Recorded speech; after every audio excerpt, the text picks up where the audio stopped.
brief introduction and then ground rules, and I see some familiar faces back for another lunch and learn. So I'm Craig Schroeder, and I'm the STEM curriculum coach here at Rise. And today I'm going to be talking about the growth checks in preparation for our parent conferences that are coming up this week. This is a pretty open format, so feel free to stop me, interrupt me in the middle of sentences, whatever you need to do. We have a pretty small group, looks like about 10 to 12 of us. And so I don't mind to answer your questions in the moment.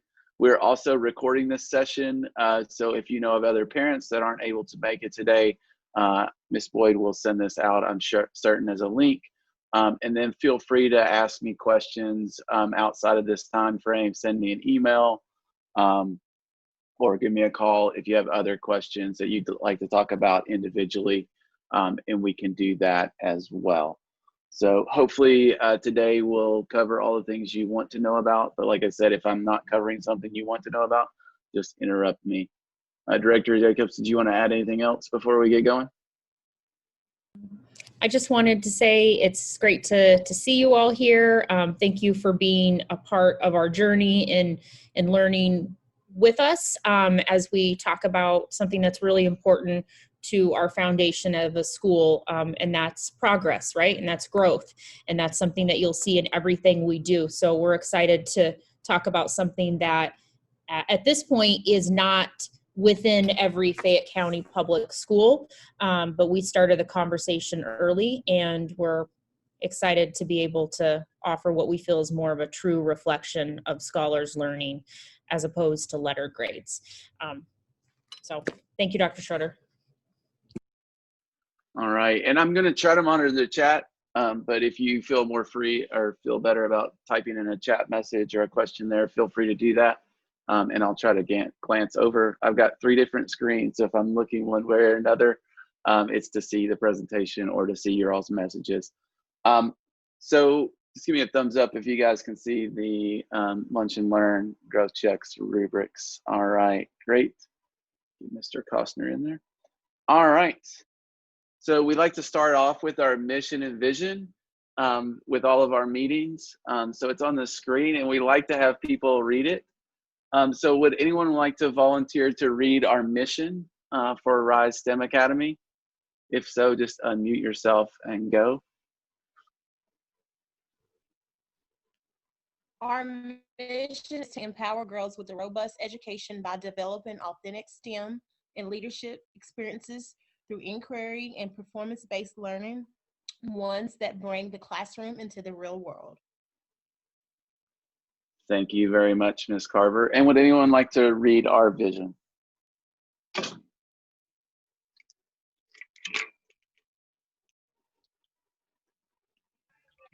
Our vision is to be a collaborative school community where young girls thrive and are prepared to be the women who lead tomorrow's STEM careers.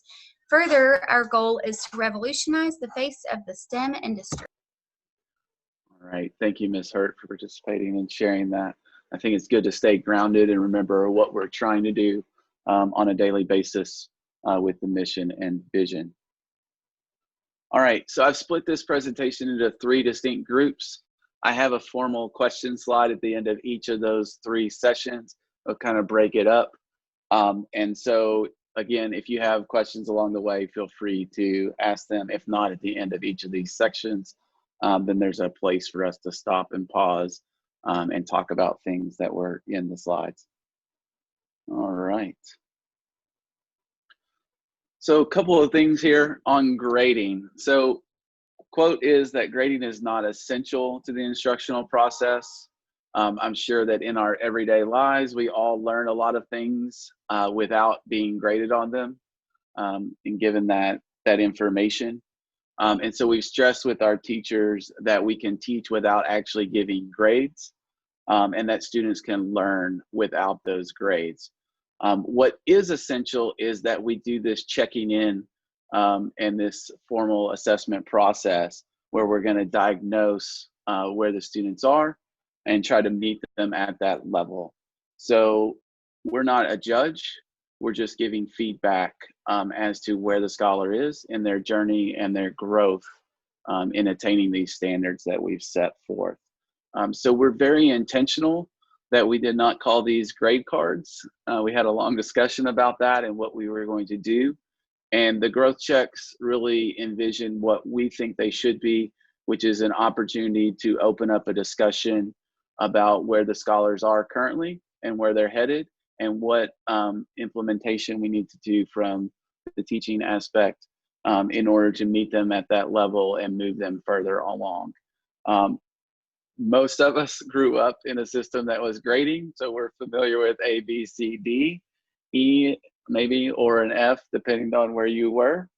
And so we're really familiar with that model. So part of today's presentation is kind of to not indoctrinate, but give you some information around this, and really talk about our mindset as a school and where we want to be. And we want to have this growth mindset that our scholars can learn, and that it's never too late to continue on that path, and that where they are right now is important to know, but also it's important to know where they're headed, and what we need to do in order to get them where they want to be.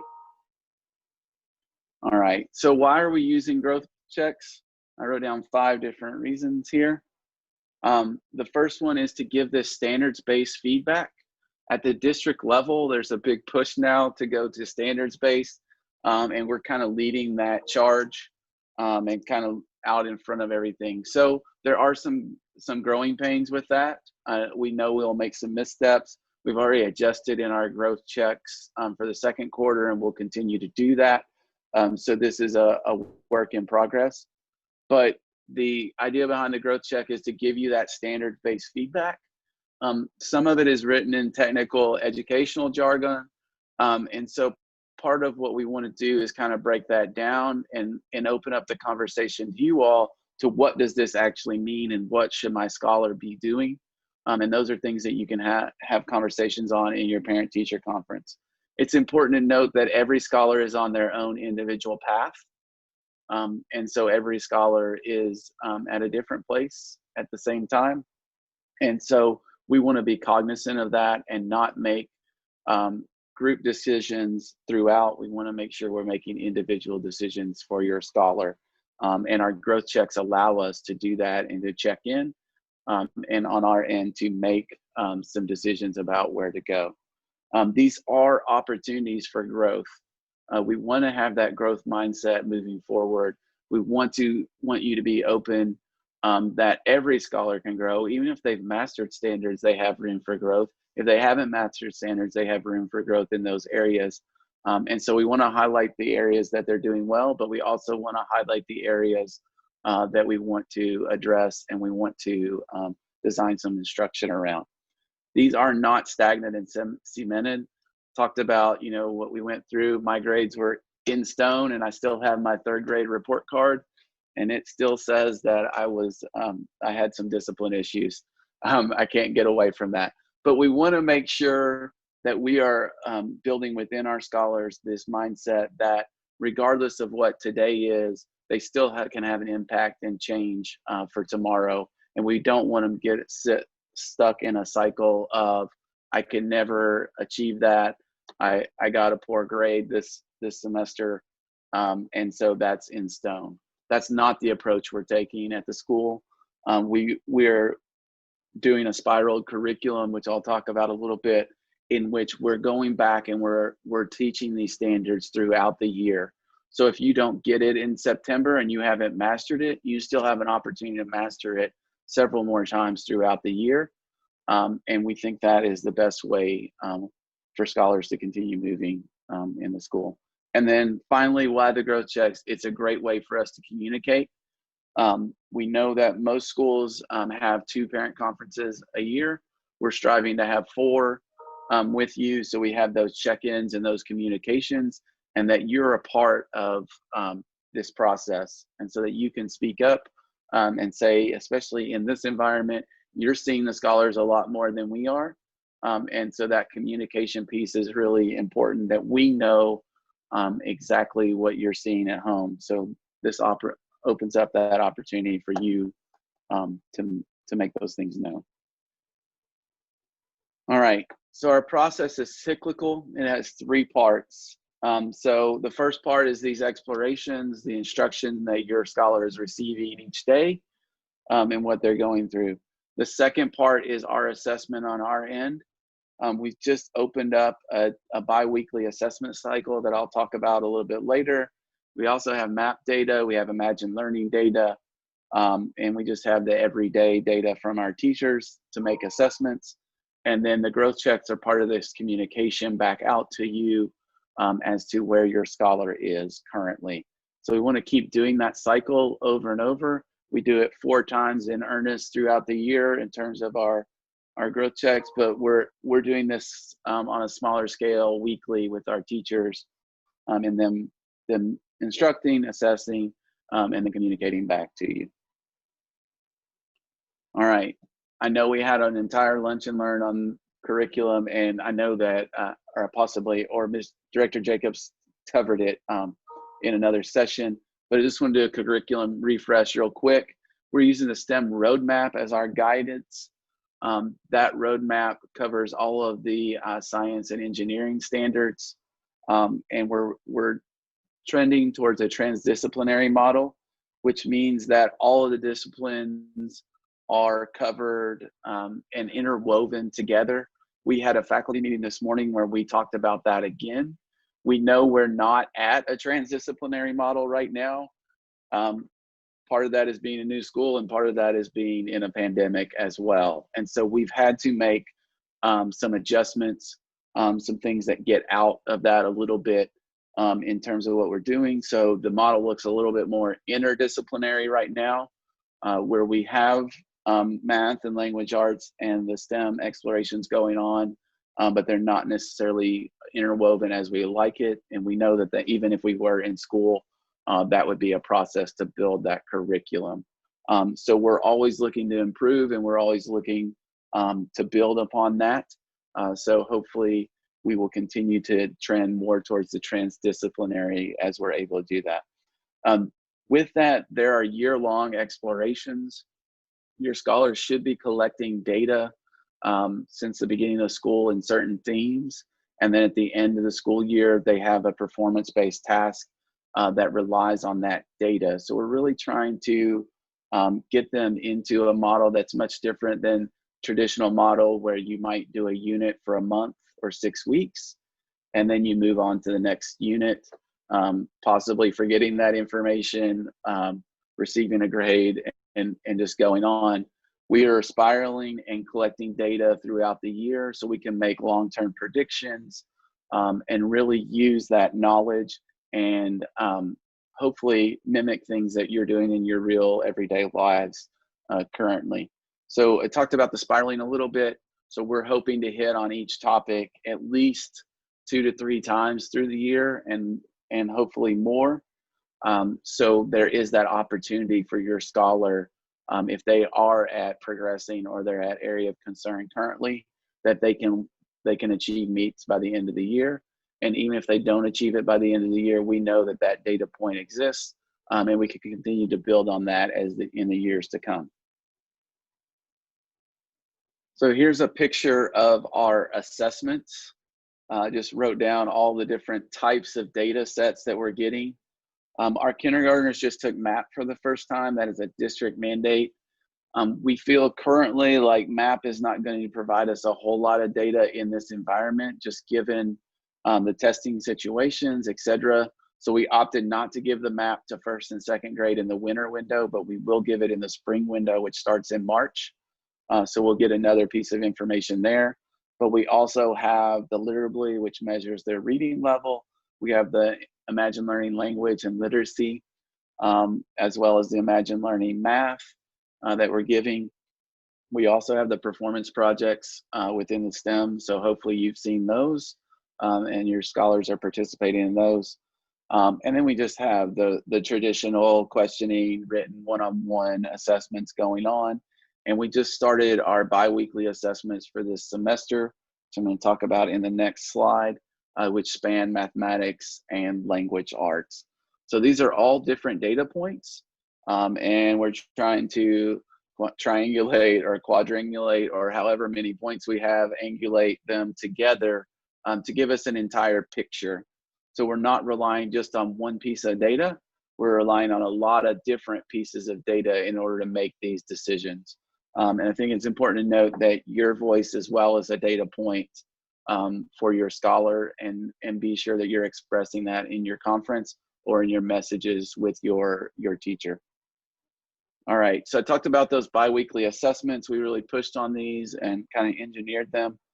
So these come in English language arts and mathematics, and the entire school is on the same rotation. And I cannot remember whether this week is a math week or a language arts week. I feel like it's a language arts week at the end of the week.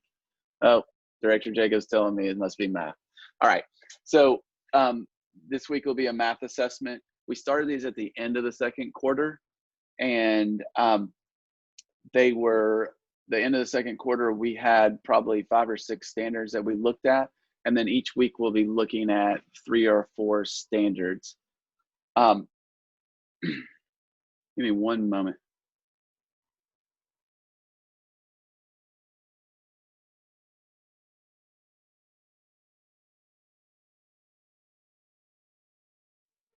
All right, I apologize for that. So those assessments are going to be ongoing, and they're anywhere from 5 to 10 questions, and they'll be given throughout the week based on your grade level. And each teacher will give them on different days. So I'm not going to say they're always on Friday or they're always on Tuesday. It just depends on when their PLC is and when they feel like it's a good time to do it. But you will have those each week, alternating back and forth between English language arts. And so we'll give those throughout the rest of the year. And we're using those in terms with our growth checks to provide really good data about where the scholars are on those standards.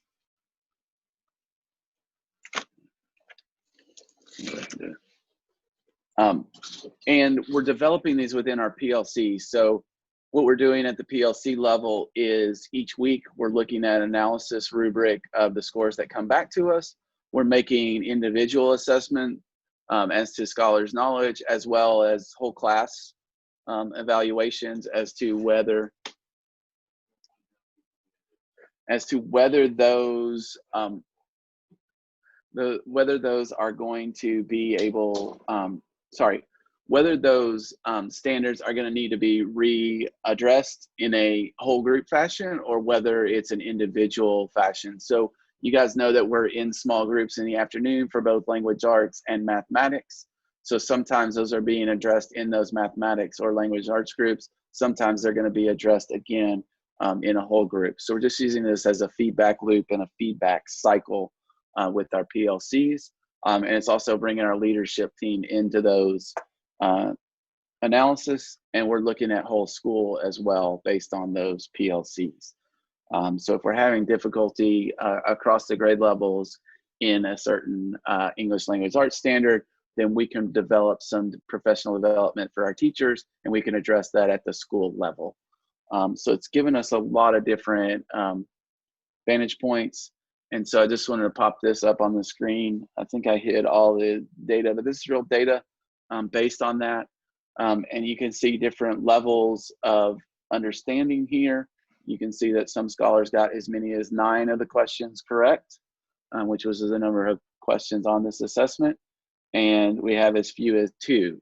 So it gives us an idea here for each scholar, but also across the bottom, we're able to identify what are the standards that our scholars are having difficulty with, so we can address those standards and teach them. In this case, we would want to reteach RL 1.1, and I'll talk about where that falls within, our teaching cycle, whether it's the beginning of the teaching cycle, whether in the middle of teaching that standard, or if we've completed teaching that standard and what our expectation is for the scholars. Some of these questions we're putting on here are actually before we even teach, so that we can develop groups. If a scholar already has that standard mastered, we can put them in a group and try to extend that standard and move past it.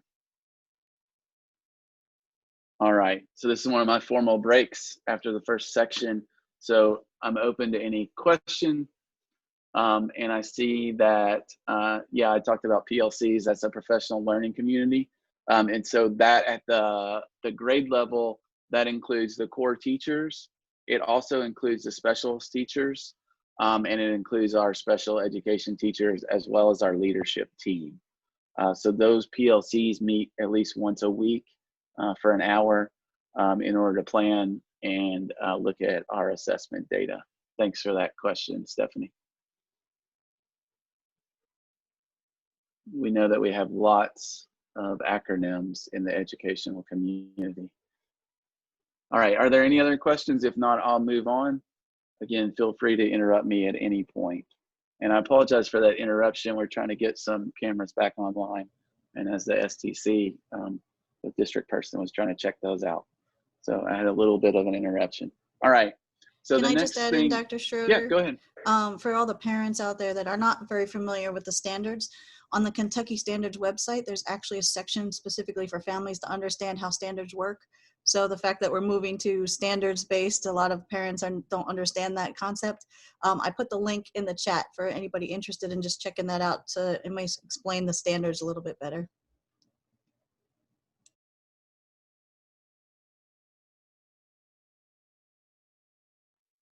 All right, thank you. I'll try to address that too, and kind of how that works as we see some examples here in the next section. All right, so the growth check mastery scale.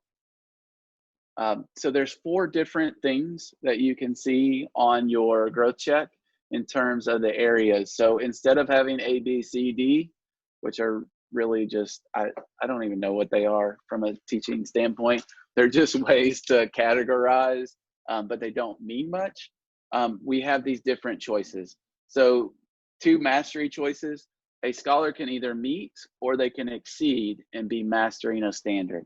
So meeting a standard means that they've mastered it and show competence at multiple assessments and performances. Okay, so it's not just one piece of data, it's multiple pieces of data along the way, and we showed all the different assessments that we have and all the things that can play into that. But they really need to have mastered it. And to us, mastery means exactly that, 100% mastery, not they have 80% of the material or 70% of the material or 90% of the material. We feel that they really understand this concept or this standard and they have mastered it. All right, so we're trying to set a high bar for meets, and we're trying to achieve that high bar as well.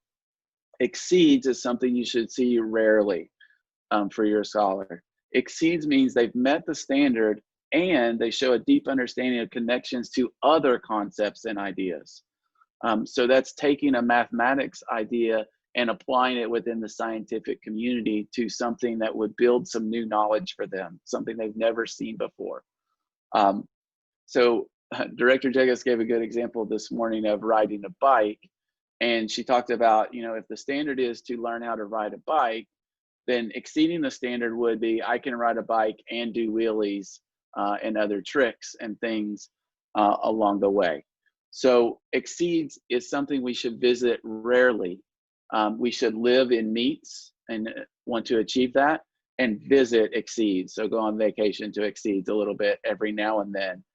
But it's not something where if your scholar is not exceeding in everything, that you should have a red flag and be alerted to that. All right, it's something to be celebrated if they do, and to be congratulated, and it's what we want them to achieve, but it is not the expectation. All right, the other 2 are progressing an area of concern. Progressing can mean one of 2 things. One is the scholar has partially mastered that standard. So they have parts of the standard, but not the entire thing, right? Or the other thing is that they're progressing through the standard and the standard has not been fully developed or is not anticipated to be fully developed until a later time. We have a lot of standards in English language arts that are year-long standards. And in fact, most of the language arts standards are 12-year-long standards that have different checkpoints throughout the different grade levels. And so it wouldn't be that your scholar would be meeting that standard until towards the end of the school year this year. So those are 2 different ways to be progressing.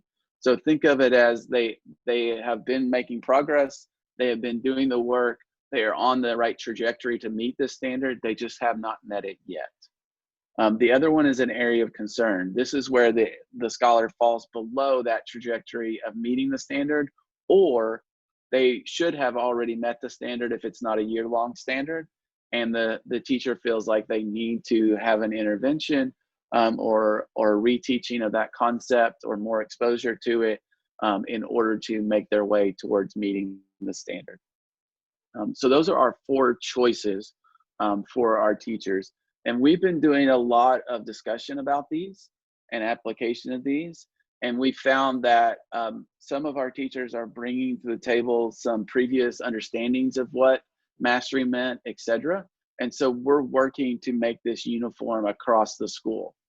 I'm not going to say that we've made it uniform across the school, but we're working to get there. So this is our intent.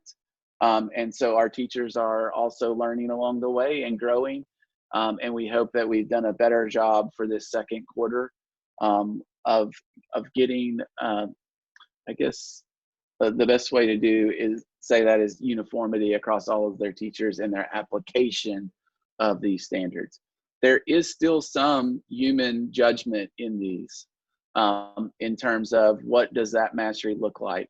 And so we're aware of that, and just be aware of that and hopefully be gracious with that. As to one teacher in second grade may not give the same progressing to a scholar as a scholars teacher in kindergarten. And just talking through those, I think, is the best way of addressing that, and talking with your teacher and getting an understanding. And they should have a lot of data behind this to back that up. And I encourage you to ask about the data if you do have a question or area of concern. Ask our teachers, what data points do you have around this, and what is it that you're seeing that has had you put down this as the mastery choice? I know that can happen with an area of concern, but also if you think it's a standard that they haven't met yet or you're not seeing in your household, I encourage you to ask, what is the data that you have that they have met this standard? And what is it that you're seeing? Because it may be some things that they're able to do that you haven't seen within your home. I know that happens with my scholars a lot within their schooling as well. I just don't see it, but the teachers may have evidence that it is, as they say. All right, so just an emphasis, time does matter on this. And I talked about it a little bit. The application of a progressing or area of concern is dependent on the time of the report. So if a scholar has the same knowledge in the first quarter and that as they do in the second quarter, in the first quarter they may have been marked progressing, and then the second quarter it may be an area of concern, because now enough time has elapsed that they should be further along in their understanding of that standard, or they should have already mastered that standard, and our teacher is now marking it as an area of concern. So if in the first quarter you did get a progressing in the standard area, and now it's an area of concern, then that's an item to talk about. What are the things that we can do to move them back into progressing or back into meeting that standard?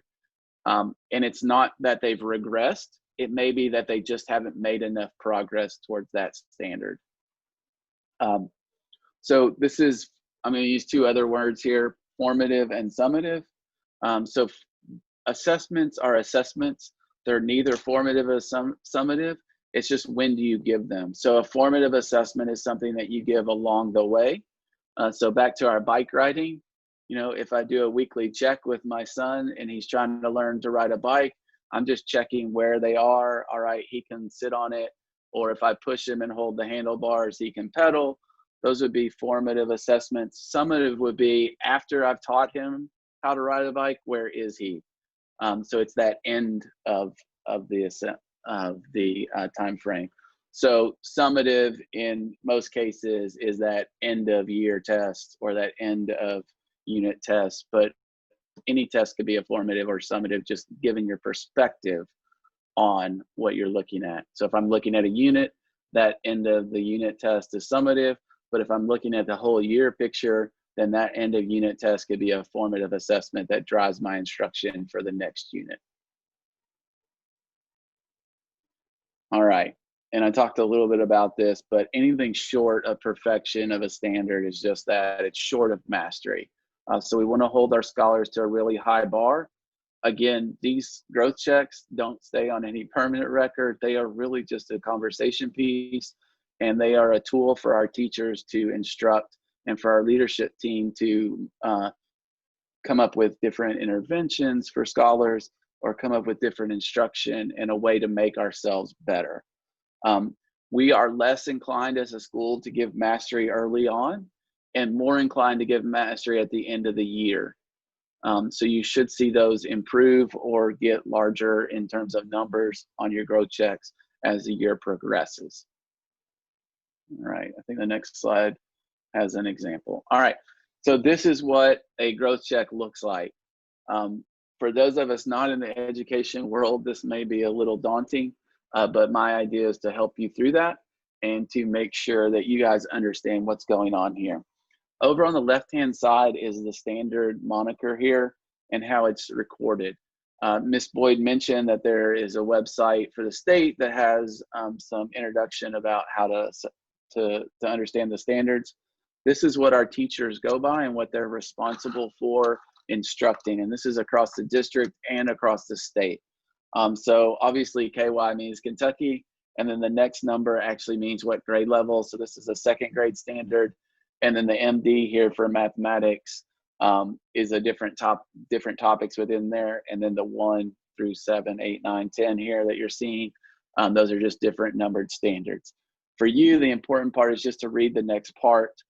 The first one here, MD1, is pretty obvious, I think. Just measure the length of an object using the appropriate tool. So an example would be, if I want to measure from the distance from our school to Coventry Oak, the appropriate tool wouldn't be a ruler, right? I want to use something a little bit bigger to do that, or else it's going to take me a long time. So can I choose the appropriate tool to do that? And can I use that tool? Now, if I want to measure the length of my pen, I do want to use a ruler, and I want to be able to use that successfully. So our scholars should have multiple chances or opportunities to get instruction on this, and also multiple assessment points throughout the year in order to get this. You can see this scholar has been marked progressing. So that means one of two things. One is that the teacher has not fully instructed this and is not expecting full mastery of this concept currently, or the scholar is making progress towards it, but they just have not mastered it yet, and they need more instruction in this area. So as a parent, things I could do to help is, at home, I could have them use different tools for measuring, and I could encourage that. So if I'm making a cake this afternoon, maybe I ask my scholar to measure out a cup of flour for me and use that tool. And we talk about what different tablespoons are and why I use the measuring cup. And I don't use a teaspoon for the flour, because that would be the wrong one, because we have a large amount of flour. So just different things like that. Hopefully this opens up conversations for you within your household and ways that you can reinforce the things that we're doing with the scholars here at the schoolhouse or in the virtual schoolhouse. All right. We also have these for the non-core classes, so outdoor STEM, arts and humanities, PE, and Spanish. What you'll notice are these standards. You'll see all these standards on second quarter. These standards will again be on third quarter, but there'll also be some more standards that have not been addressed yet added to that third quarter. We did not put the first quarter scores side by side on this. Director Jacobs has asked me to do that for the third quarter, so we will do that. There are some reasons to do that and not to do that. We'll sort that out behind the scenes. But for the third quarter, you should see the second quarter and the first quarter scores related. So you'll have more of a historical reference within the document. So we'll make that change in the third quarter. All right, questions here. I'm going to look over at the chat, see if I missed anything. Director Jacobs, did you have anything you want to add there? No, just the kind of the conversation about how a letter grade really doesn't even allow for a conversation to happen, where standard based you're really able to see, and maybe it's not that I just received a B in math, because what what does that really mean? But I'm able to see that I am excelling, or I should say I'm progressing with being able to add and subtract within 20, but that it's still an area of growth for me when it comes to measurement conversion. So there's much more of an accurate picture of where I am on my growth journey, as opposed to just slapping a letter grade on my learning. Right. And also it allows for validity across different teachers, in that an A in my class may not be the same as an A in Director Jacobs' class, just based on our preference for how we grade or what we put in there. We'll get much more valid data across grade levels. And that's really important to us. It also allows us to take this document, and I could hand this to another teacher. All right, so say at the end of the year, I can hand this document to the next grade level teacher, and they have a pretty good understanding of where your scholar is, without just seeing, hey, they got a B in math. You know, that scholar that got a B in math compared to another scholar that got a B in math could have completely different understandings. One might be great at geometry, and the other one might be good in measurement, right? And the teacher would have no idea or no knowledge about where to address or what to start with there. Also with growth checks and the mastery, in grading, you get a B and you move on. You know, there's no more accountability there. You're on to the next grade level, or if you're in high school, you're on to the next subject. But with mastery grading and standards based grading, we know exactly where you stand, and we're pushing the scholar to get mastery. We're pushing them, and they can know where it is they need to get to an M if they have a P, or if there's an area of concern, they know that needs to be moved up to an M, or we can reward them if they exceed with that E. So it's just more granular, and it gives us a lot more feedback and data, and it will make our decisions that much better. It is an adjustment. It's an adjustment for parents as well as for our teachers. And so that's why we're having this lunch and learn today, to kind of open up that conversation with you all, and try to go towards that growth mindset, and really address any questions that you guys have in this conversation, because we know it is a change. Again, myself, I got grades. I still got grades in grad school, etc. But I wish I had gotten standards-based feedback, because then I would have known exactly what I needed to do. And it really would have brought that growth mindset to me, instead of, yay, I passed Algebra 1, let's move on to geometry, and so forth.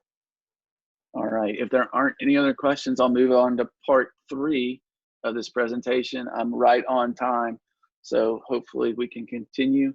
I want to be cognizant of your lunch time, and we'll try to finish right at 12 o'clock with some question time there. All right, so what can you guys do? Pre-conference, which is right now, the growth checks were sent out for review. We mailed them, I think, on Friday. Also, you should have received a digital copy of your growth check in an email. So you have that to look at now. And we have lunch and learn today for questioning, etc. So the hope is that you're able to kind of pre-conference at your home and read through that and come up with questions that you have, and come up with conversations that you want to have with your teacher, so we can kind of streamline that process, so that we don't use up too much of your time or too much of the teacher's time, and we're just efficient in what we're doing. So we hope that you'll review those prior to your conference. We don't want the teacher, and we've asked them not to just, go over it ad nauseum or just summarize what's there, but really be specific and target the things that are necessary to move your scholar forward and provide growth for them. All right. At the conference, make sure you discuss items of importance to you, things that stood out to you, things that you're concerned about, things that you're proud of. If your scholar is in the conference with you, it's always great to hear good feedback from your parents, and positive compliments was one of the things that we addressed in Rise and Shine last week. So giving your child compliments, as well as talking about the things that they need to grow in, and developing a plan for your scholar. What does that look like? how can you help us? And what are the things that you need from the teacher moving forward? These are conversations that should occur within that conference time. I encourage you guys to speak up on your child's behalf. I don't think that's much of an issue, but I know I grew up in a time where sometimes we don't speak to the teachers, we just listen to them. And we really encourage you to become a part of the process and really speak and advocate for your child and talk to us about that. We openly welcome that, and we want to hear that from you all. All right. And then post-conference, what can you do? Encourage your scholar to participate daily. I can't emphasize enough, even if it's 3 days later, having your scholar go on, watch the video of the lesson, complete the activities, and participate in that. We know this is a trying time. I know that my scholar has not done some of their specials from last semester. We're continuing to try to push that. But we also understand that there are priorities and things that you guys are making decisions about at your house. So as much as you can, have them participate daily synchronously. If they can't, do it asynchronously. And if they can't complete that, have a discussion with your teacher about how they can get that material or get access to that topic within your bounds of what you can do in your home. And then those biweekly assessments are super important. They're a learning check. They're a way to assess knowledge. I will encourage you to have your scholar do it. Even if they're getting frustrated, they don't know the material, that's okay. We just need to know where they stand. So if they miss a question, that's going to identify it as an area we need to help your scholar. So just emphasizing that it's okay not to know. I think a lot of scholars have that in their mindset that they have to know everything and they have to get everything right on the assessment. And we want to push that that's not the case. This assessment is a way for us to understand where their knowledge is. It's a way to get inside their mind and meet them and scaffold their learning. So as you do these, encourage that. And I encourage you to be as hands-off as possible in the assessment situation. Because really, if we're assessing an item, we want to make sure they're getting the same external modalities and external helpers. If we have a question on there and it has audio with it, they can use that. But if there's no audio and we're trying to assess a reading standard, then reading the question to them kind of goes against our ability to assess that standard within reading. So we want you to support them, but we also need to have a realistic look at what their knowledge level is. So having them complete those biweekly assessments, as I stated, the teachers are giving them on certain days, and then they're allowing themselves 1 or 2 days for makeup or you guys to do that at home. But then they're really looking at that data. So if you can get those completed in a timely manner, that will help us out immensely. All right, this second, other items, just attendance. Like I said, if they can do it synchronously, great. If they can't do it synchronously, all the videos are being posted, so go back and watch them. Make sure you're doing it. Map testing, we already completed for the winter for kindergarten, but coming up in March, it's another thing. Let's make sure that we do it. If you can't do it at the time assigned, get with us. We'll do individual sessions outside of that, and we can work with you there. Again, I know that my scholars in elementary school had difficulty with that. It's hard to sit for the assessment. We get that. It's a difficult assessment in that it brings up questions that are outside of their knowledge level on purpose, and that can be frustrating. So just explaining that to the scholar beforehand. We know that questions will come up that are difficult. If it's difficult, then here's what you should do. Eliminate as many answers as possible, select one and move on. Literally is a reading assessment. So we want to make sure they're just reading into the microphone there clearly, and those are happening 3 times a year. I think we just opened up the other cycle. So some of you are all scholars may have already done that. If they haven't, Director Jacobs, is it 2 more weeks they have to complete that? Yes. Okay. Yes, so they have about two more weeks to complete that literally. It doesn't have to be done this week. Again, if it's not a good day for your scholar, don't force it upon them. We'd rather get a good marker when they're fresh, they're ready, and they're ready to read. Do that at your at your knowledge. And then Imagine Learning, we were pushing Imagine Learning minutes earlier this year, but we're going to change gears a little bit and actually push towards completing lessons. So we're pushing towards 2 lessons per week rather than a certain number of minutes.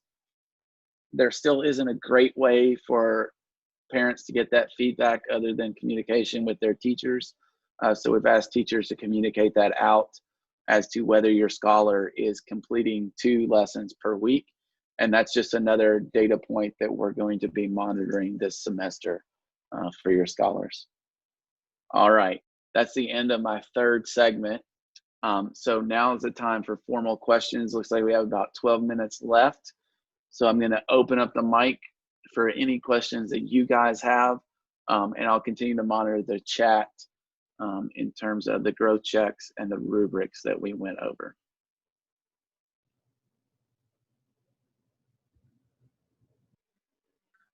Dr. Schroeder, I do have a question. I know you just talked about Imagine Learning. So when will our teachers start to let us know if our scholars have did 2 lessons a week? Is that about to start now, or about the 2 lessons a week? Yeah, that should start now. On this 2nd quarter growth check, you'll see we were still monitoring minutes, but we've asked them to do that in their PLCs and pull that weekly report. I know Ms. Green has been pulling reports as well. And so that communication should start going out. I encourage you, as with anything, if you don't see it, to be proactive and just say, hey, could you give me an update on their lessons this week if you haven't seen that notification? We know they are busy and they are, doing tons of different things, so it might just slip up on them. But they should be seeing that starting now. So at the end of this week would be a time to see that knowledge.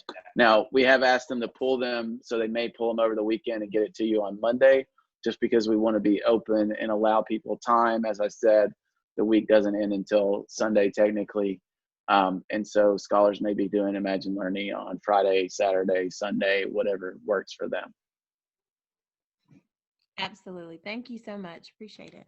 All right, great question. All right, I did see, Jamie put in the chat about her 2nd grader struggling with the assessments and trying to be hands-off. Obviously, you make parental decisions within your household and how you do that, but we don't want to agitate them, but we do want them to understand that it's okay to make mistakes and to be incorrect, and we don't expect them to be perfect. And so just getting used to that, it's going to take time. Hopefully, as we do it more and more, our scholars get accustomed to it. It's going to be easier for our kindergarten scholars than our 2nd grade scholars, because our 2nd grade scholars already have institutional knowledge of what kindergarten was like in 1st grade, and they have experience with math and they understand, kind of the pressures around it. But hopefully we can build that culture. And so just stay with it, and our teachers will keep saying that, we'll keep using it. And I think when they see that the data is being used to help them and they get timely interventions, that's the biggest thing that's going to help with that, as opposed to it's used as a way to, lump them in based on what that score is. So hopefully that helps out, Jamie, but I understand your pain. I've had a screaming child in the middle of math because the questions just keep getting harder, which should be a celebration, really, because when they get harder, that means they got the question before it correct. And so maybe just saying that when you get hard questions, that means you're doing really well, as opposed to, well, this is a really tough question. How do I help them navigate this question? Just prefacing it as you're doing great. Keep going. When the questions are hard, that's a good sign. Any other questions in the chat that I missed? Dr. Schroeder, I was just in the middle of typing. Mr. Connor had a really good question, and I just wanted to address that. Yes, 15 minutes never feels like it's long enough, truly, for a long conversation.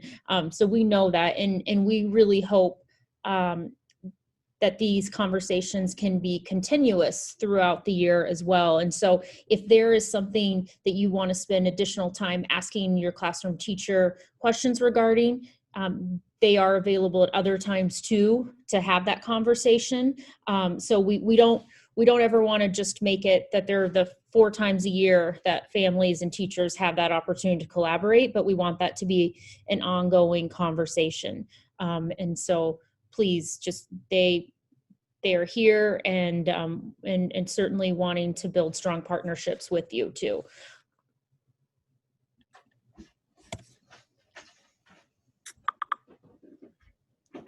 So Yeah, I have and one question. Oh, go ahead, Dr. Schroeder. No. Go ahead. Your question.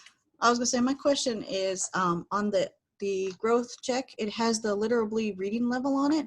Is there anything parents can do to kind of use that to find books and information? Yeah, that's a great question. So that literally reading level, if you just go into like Scholastic or just even just Google books with that reading level, it'll come up with different books for you. And so they're all based on that. I know that at my home, we have series where you can just buy a set of like 8 or 10 little books that are all on the same reading level. And so you want to get the next reading level above what they're reading at.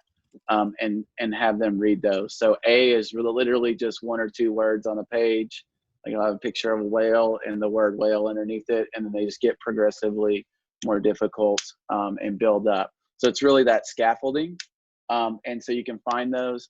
And we have those books here at the school. So I don't know what our checkout situation is like. But when the scholars get back in school, they'll be able to bring those books home with them, so they can do nightly readings, etc. But I think that we can get those books to you if you want those in your home. Director Jacobs can probably speak a little bit more on that end of things. Yeah, I mean, I certainly, one of the things that I want to make sure, even when we return to school, that our scholars have access to books. And so we'll be following the COVID procedures and making sure that our books are thoroughly cleaned in between use, but we want those to be available. And that's certainly something too, that even during this space and time, we're happy to make sure that scholars have actual books from our libraries in hands at this moment too. So that's one thing that we want to make sure that we're not just stopping, even though our library media center right now will be used for one of our kindergarten classrooms, like the books are still ready to rock and to be checked out. So that is a definite. I also wanted just to mention, I did put in the family teacher conference link. I know Mrs. Hurt, it wasn't working maybe with Lucid Press, but this one should work and you can access it that way too. Perfect. Good. I also wanted to say within your scholars, what's called Waffle. So in Google, where they can go to all their different things, we have access to Sora, which is linked to our public library. So you can digitally check out books through the Chromebook through our public library. And so you can go in and search for titles there as well and kind of filter them out. I don't know if you can specifically search within a reading level, but if you come up with a couple of book titles in a Google search on that reading level, then you can check them out through your Chromebook. So that's another way to get there.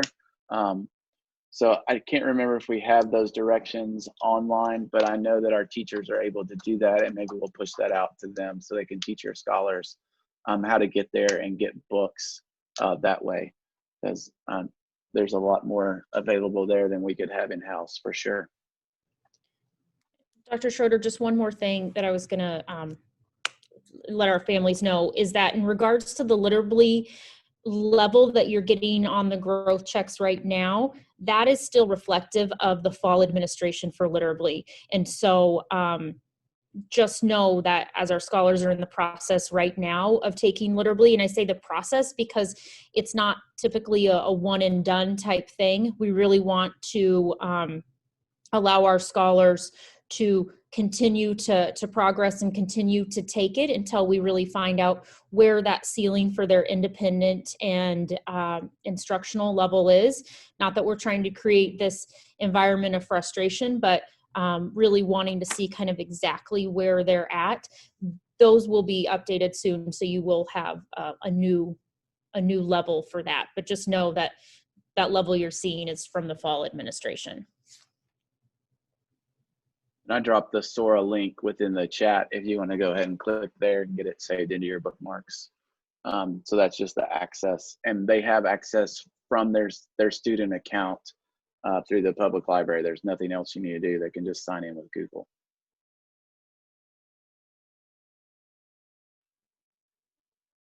All right, any other questions?